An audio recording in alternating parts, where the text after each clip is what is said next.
इनमें से कितने नियमित, संविदा, आउटसोर्स एवं दैनिक वेतनभोगी है? क्या 5 साल से अधिक समय से अनियमित पद पर काम करने वाले कर्मचारियों को फिक्स करने के लिए सरकार कोई नीति बना रही है? यदि हाँ तो क्या? और नहीं तो क्यों नहीं? इसका विवरण सदन में रखा जाए। प्रश्नकाल के बाद आपको उचित नियम प्रक्रियाओं के तहत सभी मुद्दों पर चर्चा करने का अवसर दिया जाएगा। सदन की कार्रवाई आज 12 बजे तक के लिए स्थगित की जाती है। आदरणीय सभापति जी,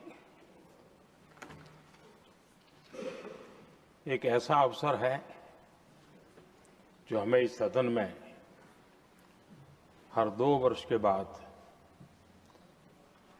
कुछ भावुक पलों में डुबो देता है।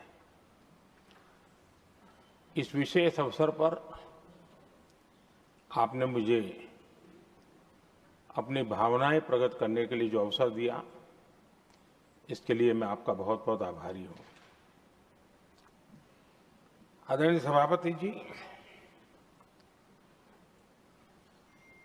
सदन के अंदर अनेक विषयों पर चर्चाएं होती हैं।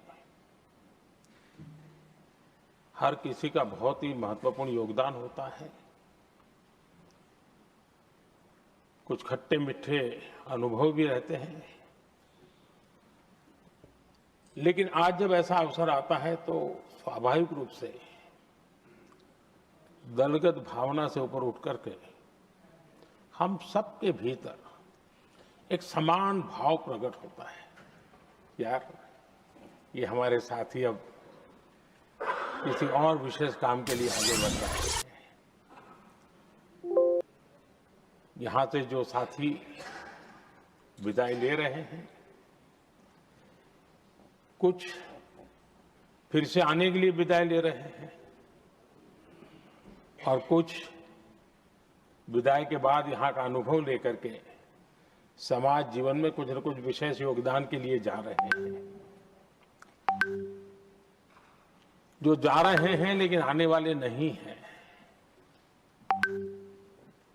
उनको भी मैं कहना चाहूंगा कि राजनीति में कोई फुल स्टॉप नहीं होता है।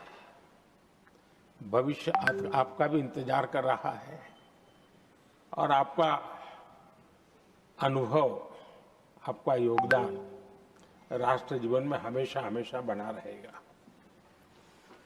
आदरणीय सभापति जी, इस सदन में जो भी सदस्य माननीय हमारे विदाई ले रहे हैं, कुछ सदस्य ऐसे हैं जिनको शायद उस समय जाने का समय कार्यकाल आएगा जब सदन नहीं चलता होगा। कुछ हैं जिनको ऑलरेडी सदन के दरमियान ही विदाई मिल रही है।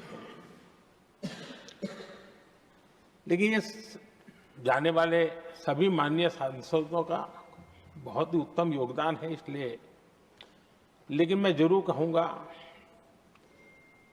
आदरणीय देवेगौड़ा जी, आदरणीय खड़गे जी, आदरणीय शरद पवार जी, ये ऐसे वरिष्ठ लोग हैं जिनके जीवन का आधे से अधिक उम्र संसदीय कार्य प्रणाली में गई है और इतने लंबे अनुभव के बाद भी सभी नए सांसदों ने सीखना चाहिए वैसे समर्पित भाव से सदन में आना, जो भी हमसे उनसे बन सकता है उतना योगदान करना, यानी समाज में से जो जिम्मेवारी मिली है उसके प्रति पूरी तरह समर्पित रहना, ये इन सब वरिष्ठ लोगों से हम जैसे सबको सीखने जैसा है और मैं उनके योगदान की भूरी भूरी सराहना करूंगा, क्योंकि इतना लंबा कार्यकाल छोटा नहीं होता है, बहुत महत्वपूर्ण है। उसी प्रकार से हमारे उपसभापति जी हरिवंश जी विदाई ले रहे हैं। हरिवंश जी को लंबे समय तक इस सदन में अपनी जिम्मेवारी निभाने का अवसर मिला है।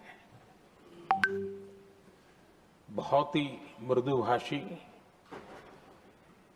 सदन को चलाने में सबका विश्वास जीतने का निरंतर जिन्होंने प्रयास किया, और मैंने देखा है कि संकट के समय ज्यादातर उपसभापति के ही जिम्मे आ जाता है कि भाई आप संभाल लेना जरा,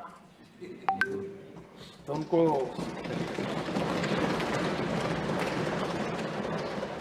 एक लंबा एक्सपीरियंस होता है, सबको जान भी लेते हैं, भली बात ही जान लेते हैं। लेकिन उनका भी योगदान, और जब भी, और मैंने देखा कि जब सदन का समय नहीं होता है तो देश के कोने में कहीं न कहीं वो यूथ के साथ मिलना जुलना, देश की परिस्थितियों के संबंध में उनको अवगत कराना, उनमें एक देश के प्रति संवेदनाएं पैदा करने का वो निरंतर काम। वे कलम के धनी तो है ही हैं, लेकिन कर्म कठोर के नाते भी मैं कहूंगा कि उन्होंने भारत के हर कोने में जाकर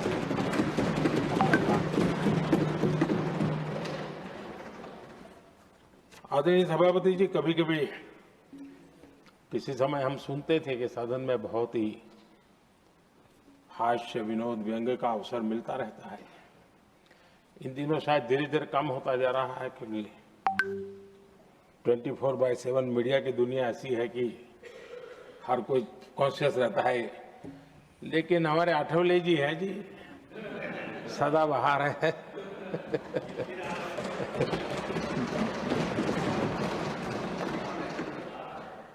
आठवले जी जा रहे हैं, लेकिन यहाँ पर किसी को खोट महसूस नहीं होगी, वो व्यंग्य विनोद भरपूर परोसते रहेंगे। जब ये पूरा भरोसा है। आदरणीय सभापति जी, सदन में से हर 2 साल के अंतराल के बाद एक बड़ा समूह हमारे बीच से जाता है, लेकिन ये ऐसी व्यवस्था है कि जो नया समूह आता है उनको बाकी जो लंबे समय से 4 साल से बैठे हुए साथी हैं, अनुभव है, नए लोगों को तुरंत उनसे कुछ न कुछ सीखने का अवसर मिलता है। और इसलिए एक प्रकार से यहाँ की जो विरासत है वो कंटिन्यू प्रोसेस हमेशा रहती है। ये बहुत बड़ा लाभ होता है। मुझे पक्का विश्वास है कि जिनको इस बार जाना नहीं है वो भी जो नए माननीय सांसद आएंगे उनको उनके अनुभव का लाभ मिलेगा और उनका योगदान भी सदन को और समृद्ध करेगा, ऐसा मेरा पूरा विश्वास है। आदरणीय सभापति जी, हम लोग जानते हैं कि जीवन में या सार्वजनिक जीवन में जब भी कोई महत्वपूर्ण निर्णय करना होता है तो परिवार के लोग बैठ करके मन बना लेते हैं कि ऐसा करना है, लेकिन फिर भी कहते हैं अरे ऐसा करो, उनसे जरा पूछ लीजिए, एक सेकंड ओपिनियन लीजिए।